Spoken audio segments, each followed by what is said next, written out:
Glória a Deus, paz do Senhor, irmãos. Jesus Cristo, Ele morreu para que tivéssemos uma igreja viva. Amém? Então eu vou repetir isso aqui. E se você faz parte do corpo de Jesus Cristo, você está vivo, você é um membro vivo.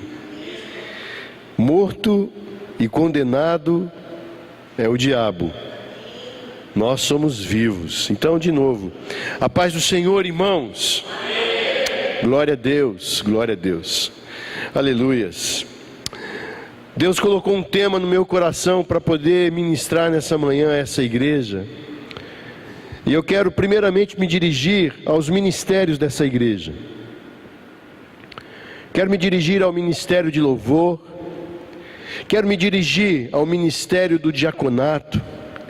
Quero me dirigir também ao ministério do conselho dessa igreja. E o Senhor está se dirigindo a todos nós que estamos aqui presentes nessa manhã. Eu gostaria que você fizesse uma pergunta primeiro para você. O que ainda me falta fazer? Se perguntou aí? Agora pergunta para quem está do teu lado. O que ainda falta você fazer para Deus? Amém? Vocês estão comigo? Amém ou não amém? Então nós vamos aqui. Para mim é uma manhã maravilhosa. Sabe por quê? Porque o salmista dizia que ele acordava de madrugada para quê? Para ter comunhão com Deus. E nós acordamos de manhã hoje, sabe para quê? Para ter comunhão com o Senhor, para adorar ao Senhor. Essa é uma manhã linda. Eu tenho muitos convidados que não vieram. Eu tenho convidado, eu tenho estado trabalhando nisso, dizendo assim, olha, vai domingo de manhã para receber uma bênção. Mas não vai só para receber não, irmão. Vai lá para dar. Dar o quê? Dinheiro? Não, isso é o de menos. Vem aqui para dar a sua oferta de sacrifício, de louvor a Deus, porque Ele recebe isso. Ele recebe a sua adoração. É muito fácil, eu estou muito acostumado a ouvir as pessoas virem à frente e dizer assim, eu estou contente com Jesus. Deveria ser ao contrário, deveria ser uma pergunta, deveria ser assim, será que o meu Senhor está contente comigo? Por isso ainda me resta algo para fazer. Eu entendo que Jesus Cristo nos deixou um legado, nos deixou uma tarefa, e nós precisamos cumpri-la. Por isso o tema é essa pergunta: o que ainda me falta fazer? Mateus capítulo 5, por favor. Abra sua Bíblia em Mateus capítulo 5, versículo 39 ao 41. Vou dizer novamente, Mateus, capítulo 5, versículo 39 ao 41. Isso daqui é parte do Sermão do Monte. Ouvi já alguns teólogos dizerem que o Sermão do Monte, se nós colocarmos o Sermão do Monte que Jesus Cristo fez, nós teríamos uma vida plena, abundante, vitoriosa. Mas eu quero pegar aqui esses 3 versículos para que nós possamos aprender algo muito importante daquilo que ainda nos falta fazer. Diz assim: eu, porém, vos digo que não resistais ao mal, mas se qualquer te bater na face direita, oferece-lhe também a outra. E ao que quiser pleitear contigo e tirar-te a túnica, larga-lhe também a capa. E se qualquer te obrigar a caminhar 1 milha, vai com ele 2.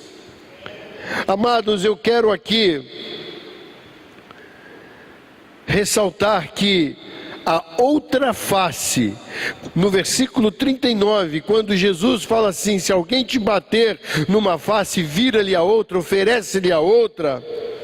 Eu quero aqui dizer que Jesus está dizendo: precisa-se trabalhar o seu caráter. Quando Jesus fala assim, oferece a outra face, Ele está dizendo para que eu e você, nós que somos crentes em Jesus Cristo, que cremos na Sua palavra, que cremos nos Seus ensinamentos, Ele está dizendo assim: trabalhe o seu caráter. E ter caráter nos dias de hoje, irmãos, o caráter, o bom caráter, é algo que está até em extinção. Você tem que sair no meio da multidão procurando como agulha no palheiro. E quando Jesus, Ele fala a respeito de caráter, lá em Romanos 12, 18, você só anota, mas eu quero que você ouça bem o que diz esse versículo. Romanos 12, 18. Se possível, quanto estiver em vós, tende paz com todos os homens. Isso é ser um bom caráter. Tem a história, parece-me que ele está em cima do muro, mas não.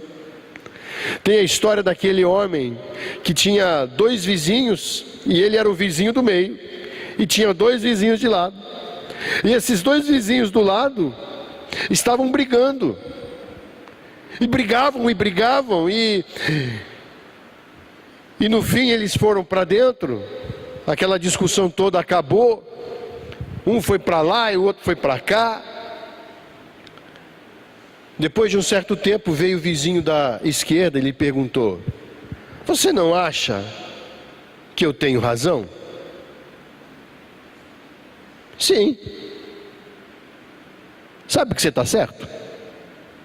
Aí veio o vizinho da direita depois de outro tempo e lhe perguntou: e aí, você não acha que eu estou certo? E ele respondeu: sim, eu acho que você está certo. E a mulher dele estava atrás dele e disse assim: olha, mas você não tem vergonha? Um veio e falou assim para você,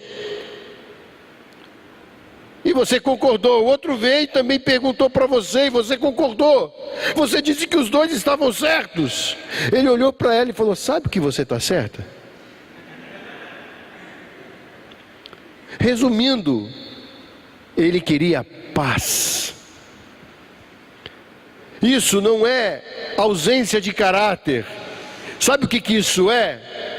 Ser um promovedor da paz. É caráter, irmão. Ah, mas tem o muro. Não, o muro é outra coisa. O muro é quando você está defendendo algo que não provém do Senhor. O muro é quando você está se colocando em uma posição na qual você está envergonhando Jesus Cristo. Hoje em dia o caráter, ele precisa ser polido, a começar aqui, em nós. O porquê que isso tem que acontecer? O porquê será que o Senhor está nos pedindo que nós possamos trabalhar o nosso caráter? Qual é a referência que temos para ter um bom caráter?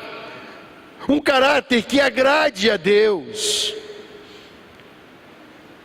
Um caráter que realmente influencie toda uma geração, toda uma sociedade. Qual é a referência?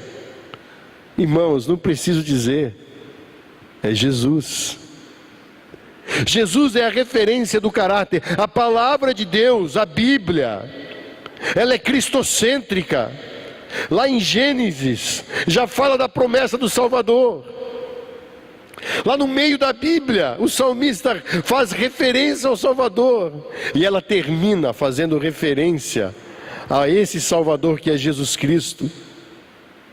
E o que mais me encanta, e vocês já ouviram isso na semana passada aqui, não sei se foi aqui ou se foi na igreja de sexta-feira à noite, mas eu disse que o que mais me encanta na pessoa de Jesus Cristo não é a sua divindade, mas a sua humanidade. Por quê? Ele é referência de caráter. se você não sabe como é que você deve agir em determinadas situações que envolvem a sua personalidade, olhe para Jesus. Tem um livro, eu não sei se alguém já leu esse livro, O que Jesus faria em meu lugar. Alguém já leu esse livro aqui? Levante a mão. Não, né? Procure esse livro, irmão, muito bom. O que Jesus faria em meu lugar. Então aqui eu aprendo que quando Cristo me fala, se alguém te bater na sua face, oferece-lhe a outra, Ele está dizendo, faça o que eu faço, porque Ele teve autoridade de dizer isso, porque isso aconteceu com Ele. E isso aconteceu com Ele da forma literal. Alguém lhe esbofeteou na cara e Ele ofereceu a outra face. Então devemos trabalhar o nosso caráter. Amém, irmãos? Eu quero ser abençoado. Como? Tendo o caráter de Jesus Cristo. A Bíblia nos forja isso. Amém? A segunda coisa, a capa. No versículo 40, fala, se alguém te pedir a sua veste, dá também a capa. O que a capa representa? Ele diz assim, Jesus disse, se alguém te pedir uma túnica, devemos entregar também a capa. Essas duas coisas, meus irmãos, essas duas vestes, elas significam proteção. Elas significam proteção da minha intimidade. E isso daqui está nos ensinando a administrar os nossos sentimentos. Primeiro Deus quer trabalhar o meu caráter. Depois Deus está me ensinando a administrar aquilo que eu sinto. Com que base você fala isso, pastor Elber? Em Filipenses 2,5 diz assim, de sorte que haja em vós o mesmo sentimento que houve em Cristo.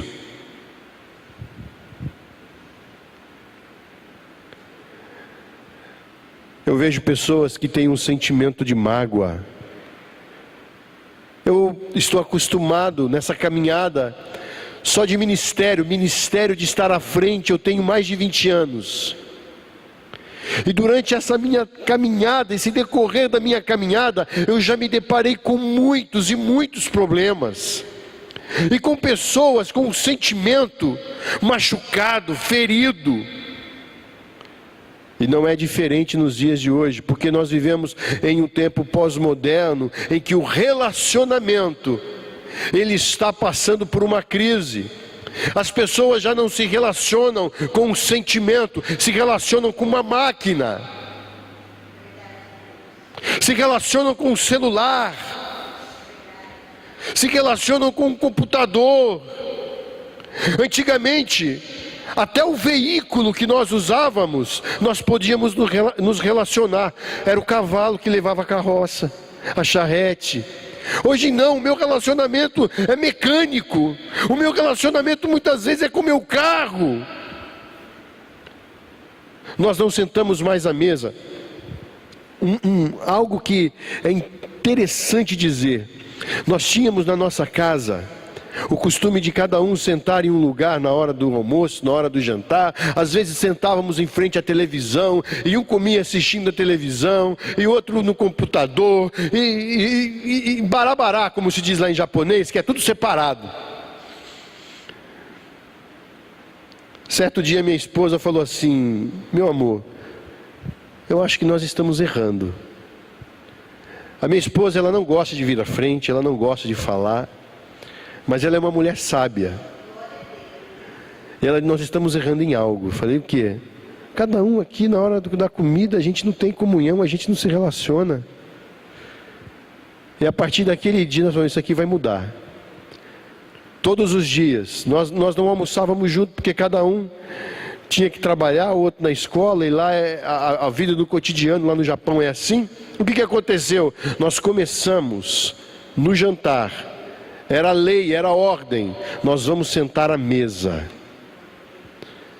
Na mesa nós vamos resolver os nossos problemas. Na mesa nós vamos poder ter comunhão. Na mesa nós vamos poder nos relacionar. E sabe que isso é bíblico? Jesus se assentou aonde com os discípulos para passar as instruções? Quando instituiu a ceia, foi aonde? Na mesa, a mesa. É na mesa que nós desenvolvemos os nossos sentimentos, os bons sentimentos, as boas influências que estão guardadas no coração. E aqui quando Jesus fala, eu quero falar aqui de 4 sentimentos de Jesus, que são imprescindíveis para a minha e para a sua vida. Para o sucesso, porque para mim, irmão, sucesso não é fama. Eu sou crente. Sucesso é bênção.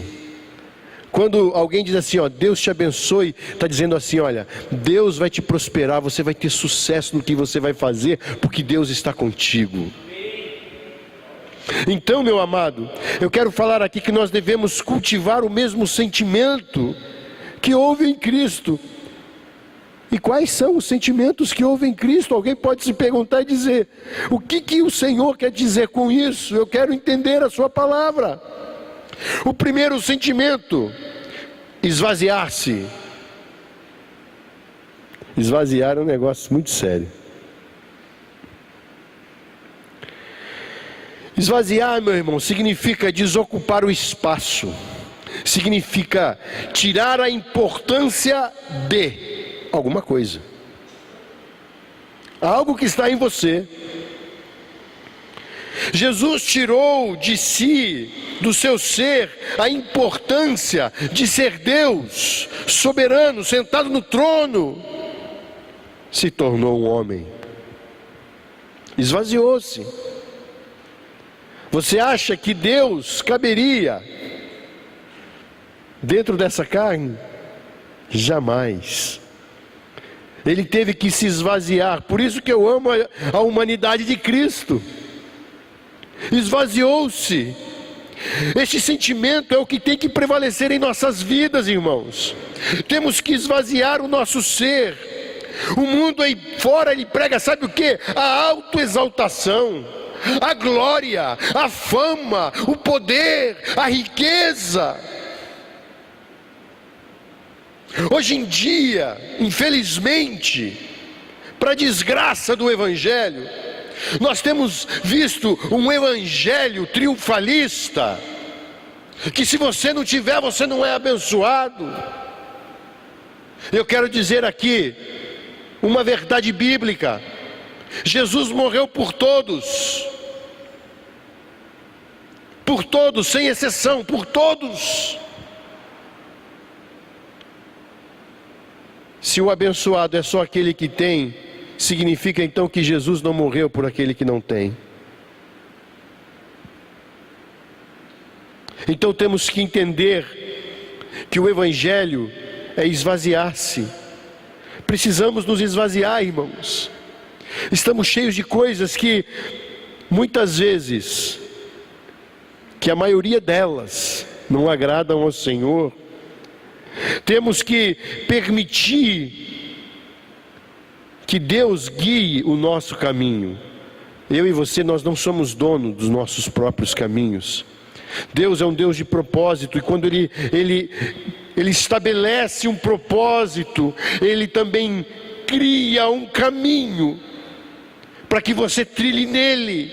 Você não é dono e nem eu sou dono do meu próprio caminho.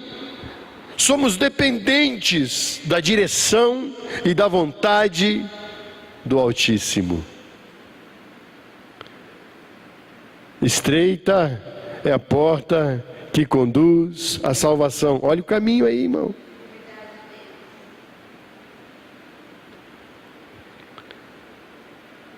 Esvaziar-se é necessário. Esvaziar-se significa abrir mão. Eu conheço tanta gente magoada, sentida com o Evangelho, decepcionada com o Evangelho, porque não pode abrir mão. Eu vejo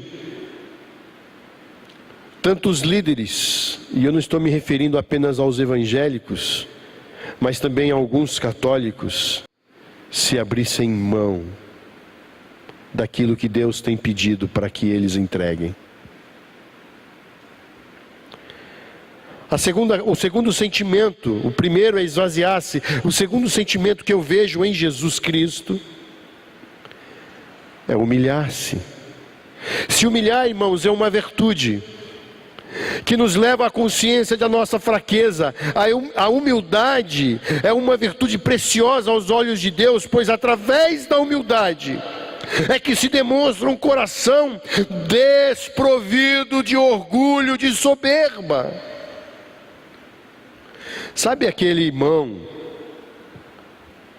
que diz, que eu faço, que eu sou, que eu. Sabe como você reconhece uma pessoa orgulhosa? É que quando sempre ele vai falar alguma coisa, a sílaba, 2 sílabas, se juntam dizendo eu.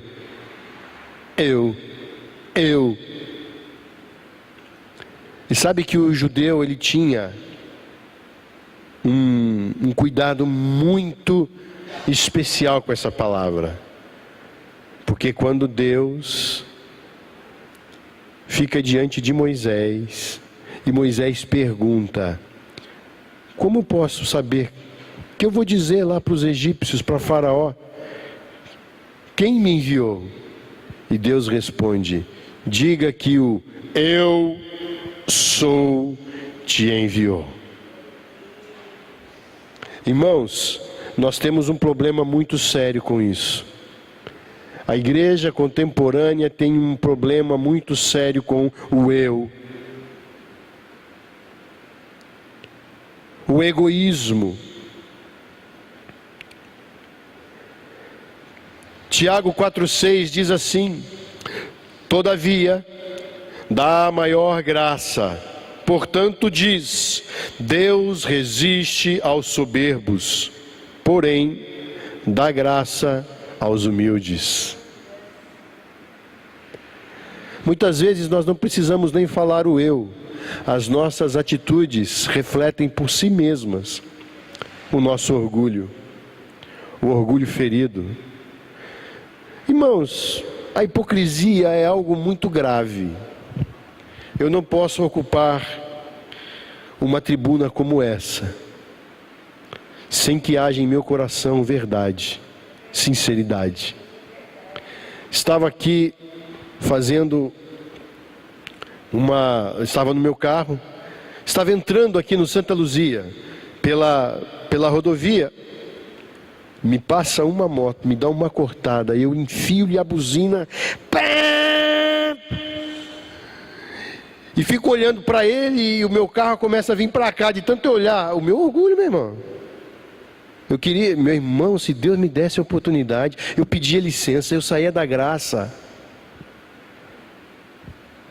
E eu ia falar para aquele motoqueiro, meu filho, você tirou carteira mesmo?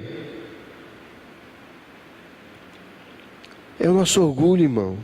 Nós nos sentimos feridos quando alguém passa por nós. Sabe quantos acidentes de trânsito existem no mundo? Aqui no Brasil existe acidente de trânsito que acabam em morte, mas não é morte por causa do acidente, é morte porque um entrou na frente do outro, o outro pegou o revólver, foi lá e deu um tiro no cara. Orgulho. Você quer ver outro sinal de orgulho? É quando nós não queremos aceitar aquilo que Deus nos dá. O irmão nunca está contente com o que tem. Antes ele morava no barraco, ele não estava contente. As coisas melhoraram porque Deus favoreceu a ele, ele mora numa boa casa, ele não está contente. O carro dele vivia caindo aos pedaços. Deus o favoreceu, ele tem um bom carro, mas ele não está contente. Você quer ver um sinal de orgulho? É esses. Você quer ver outro? Quando chove nós reclamamos. Está chovendo. Faz calor? Tá calor. Faz frio? Tá frio. O povo de Israel ficou 40 anos no deserto, porque foi um povo reclamão. E aí, Moisés, por que você nos tirou da terra do Egito para passar sede nesse deserto? Coitado de Moisés. Moisés sofreu. Diz que ele era o homem mais manso da terra. Mas eu não queria estar na pele dele. Você queria? Cuidar de 2 milhões de pessoas? Reclamando? Aí, estamos cansados de comer maná, queremos carne. Vai Deus, manda as cordonices. Até quando? Irmãos, até quando? Amados, a humildade é algo imprescindível para a salvação. Porque aquele que crê tem que reconhecer. Para você crer, você tem que reconhecer. Você tem que se subordinar. Você tem que dizer, eu preciso. E o orgulhoso não faz isso. Eu morro, mas não digo. Não é assim? A humildade dentro do corpo de Cristo é um sentimento que deve ser cultivado, irmãos. Pois Cristo venceu com este sentimento. Reparemos esse texto que foi acabado de ler lá em Tiago 4,6. Deus dá graça a quem? Aos humildes. A humildade também é a virtude de considerar o próximo seu superior. Mesmo antes que você conheça o potencial do seu superior, torna-se necessário você reconhecer as suas debilidades, as suas fraquezas.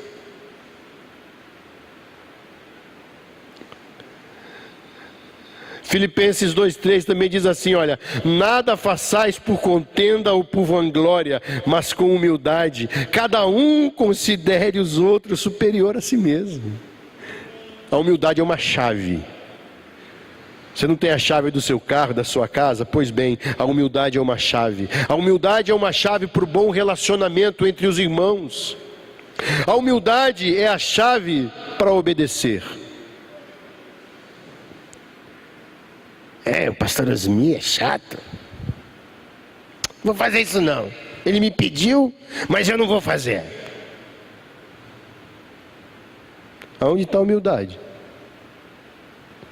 Porque se o orgulho gera a desobediência, a rebelião,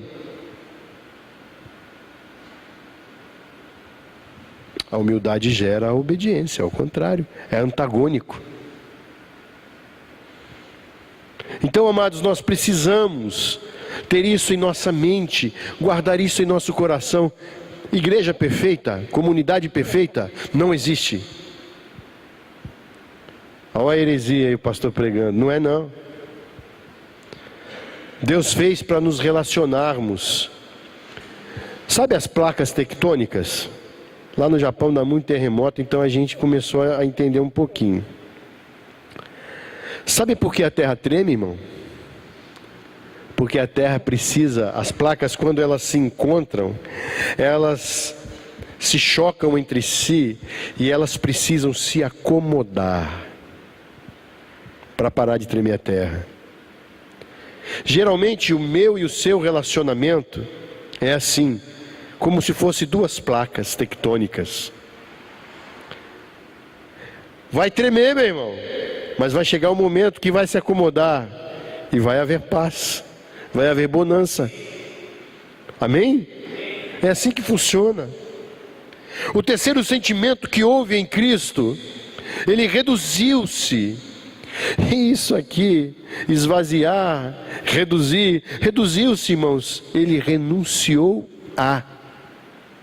Filipenses 2,7, antes a si mesmo se esvaziou, assumindo a forma de servo, tornando-se em semelhança de homens e reconhecido em figura humana. Filipenses 2,7. O que Jesus renunciou? Eu vou te dizer o que ele renunciou. Sua onipotência, sua onisciência, sua onipresença, sua igualdade com Deus Pai e com Deus Espírito Santo, e renunciou também à sua glória. Aí alguém me pergunta, mas Jesus não era Deus? Ele não só era, como continua sendo. Mas ele se tornou humano. O ser humano, ele consegue estar aqui e lá no centro da cidade ao mesmo tempo? Não. Jesus era esse. Jesus estava aqui e não podia estar lá. Jesus, ele podia fazer todas as coisas por ele mesmo? Não, ele dependia do Pai, ele orava. Por isso que ele tinha comunhão com Deus. A comunhão com o Pai. Sempre ficou evidenciado essa comunhão com Deus que ele tinha. Ele falava, eu e o Pai somos um. Mas ele estava numa condição, numa realidade diferente da do Pai aqui na terra, porque ele era humano. Mas por que ele manifestava tanto poder, tantos milagres? Ele andava sobre as águas, por quê? Irmão, se você viver a vida, como eu disse a princípio, o modelo de Cristo na sua vida, você aplicar na sua vida, você também anda nas águas. Você também vai colocar a mão, vai chegar num velório, todo mundo chorando, vai, o velório acabou, vamos fazer festa, traz os músicos aí, vai colocar a mão em cima do defunto, vai dizer levanta, e ele vai levantar, irmão. É o poder do Espírito Santo que havia em Cristo Jesus, era esse que atuava na sua vida. Ele esvaziou-se da sua onipresença, da sua onisciência. Mas como ele sabia os pensamentos dos outros? Irmãos, o Espírito Santo não revela? Ele revela. As pessoas acham que Cristo agiu com divindade aqui na terra, e não foi isso. Ele renunciou a tudo isso. Isso significa capa. Você tem que ter o mesmo sentimento de Cristo. Tire essa imagem que nós carregamos. Sabe, você se veste para quem? Você se veste para o camarada, para a mulher que está do lado. Você não se veste para você. Quando você vai dormir, você dorme de que jeito? Ah, eu vou dormir de paletó e gravata. Não vai, irmão. Eu queria dormir do jeitinho que eu vi o mundo. Ou então colocar a roupa mais leve que tem. É com esse que Jesus se relaciona. O Senhor se relaciona com você e não com a sua imagem. Perfume, cheiroso, formoso. Ele se relaciona com você. E o seu sentimento deve ser um sentimento de intimidade, de carinho pelo Senhor. E refletir isso, para que você reflita a glória do Senhor, você primeiro tem que ter um sentimento sadio, uma alma sadia, curada, para que você possa impactar as pessoas que necessitam de Jesus. E eu quero encerrar aqui dizendo outra milha. No versículo 41, Jesus fala, se alguém te pedir para você andar 1000 metros com ele, vai com ele 2. O que isso quer dizer? Mudança de atitude. Precisamos mudar a nossa atitude. Não podemos interromper a caminhada com alguém que está difícil. Devemos dar uma segunda chance a essa pessoa. Irmãos, tem irmãos que às vezes eu falo assim, Senhor, muito obrigado porque eu não sou Deus, porque senão eu matava, eu fulminava, que nem Ananias e Safira foi fulminado. Aí alguém pode se escandalizar e falar assim, esse pastor veio para cá com umas conversas que todo mundo estranha.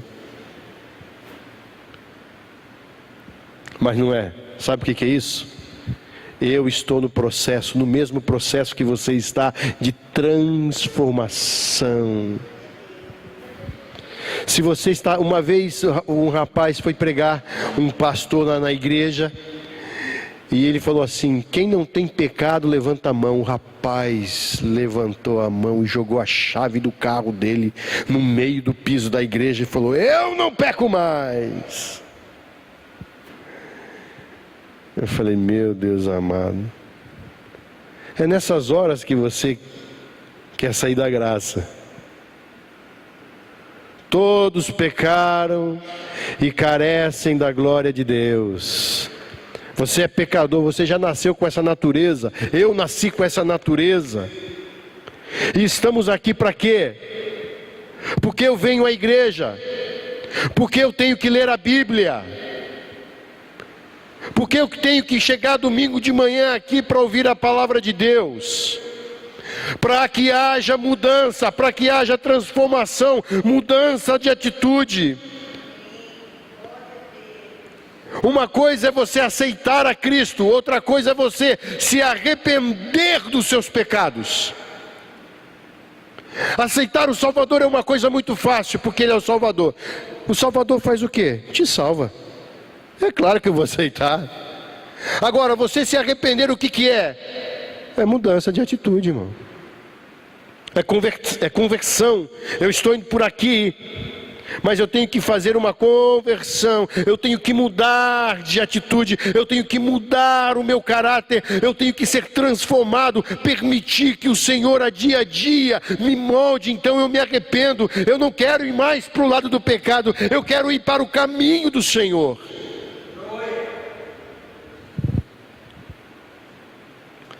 Não podemos então, irmãos, tirar a chance de quem necessita.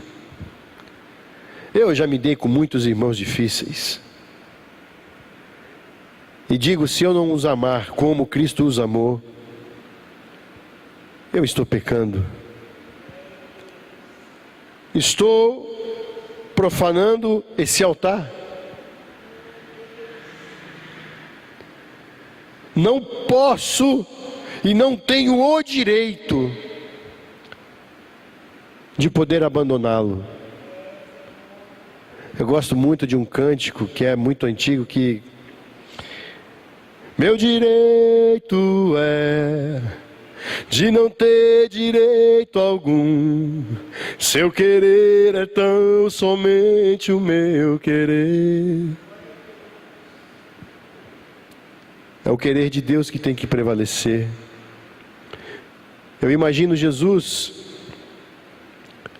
rodeado sempre de uma grande multidão, mas ele sabia aqueles que estavam pedindo e clamando: eu só preciso de uma chance. Permita-me caminhar ao seu lado. Talvez eu e você estamos nessa condição hoje. Estamos desacreditados. E é uma coisa muito triste estar desacreditado, não ter credibilidade de ninguém. Mas Jesus Cristo está dizendo para mim e para você, a mesma forma que você quer ter credibilidade, invista a sua credibilidade também naquele que não tem. Dá a mão para ele, ele está capisbaixo, ele está fraquejando. Estenda-lhe a mão. Não estou dizendo que você deve chegar nele e falar assim: você está errado, continue assim. Não é isso.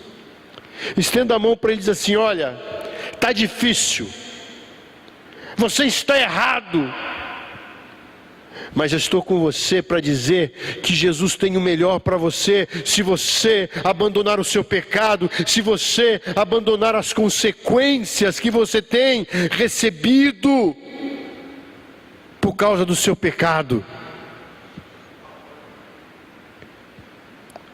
o Senhor vai nos livrar, irmãos. O Senhor vai nos guardar a partir do momento que nós mudarmos de atitude. Então, eu entendi e eu aprendi que o Senhor quer moldar o meu caráter. Ele é o oleiro. Eu aprendi que o Senhor quer que eu administre bem meus sentimentos. Tenha discernimento aqui e aqui no coração, para que eu possa saber como agir em momentos difíceis com o meu coração. E eu aprendo que eu tenho que mudar de atitude. Todos nós aqui, irmãos, sem exceção, Eu começo de mim que estou hoje à frente aqui. Todos nós carecemos, todos nós precisamos. Não me vem com essa que dizer assim, não, eu não preciso. Se você não precisa, você já devia estar lá na glória. Enquanto eu estiver respirando nessa terra, eu sou dependente, necessitado de Jesus Cristo, da sua palavra e do seu amor. Amém?